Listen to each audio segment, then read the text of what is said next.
I-share ko pala sa inyo kabayan, ito yung bagong yung pinagawa namin kabayan, meetingan namin na dapat katulad yan to kabayan dapat pag magmasilya kabayan hindi aabot dito, pero normal lang yan kasi kabayan, kasi lilihain naman yan pero hindi dapat ganyan, dapat ganito yung liha mo o yung masilya mo hindi aabot dito sa dapat bakal pa yan pero ito pinudpud mo ng kwanto, pinudpud mo na to so pag mag primer ka ito, cover sa primer to.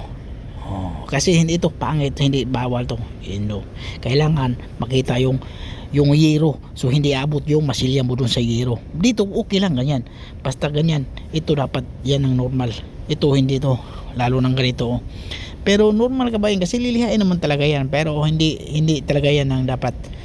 Pero pag na-repair na yung kabayan, na-repair na yung kotse, so okay lang yun pag na-repair na. Yung pag ganito original pa to si kabayan, hindi pa to na-repair so original pintura pa to siya, galing kasa pa to, so dapat ganito, dapat hindi aabot yung masilya mo dyan, hanggang dyan na lang. Okay, yun ang technique. Okay kabayan, maraming salamat kabayan, huwag kalimutan mag-subscribe kabayan ha, yung tik tik.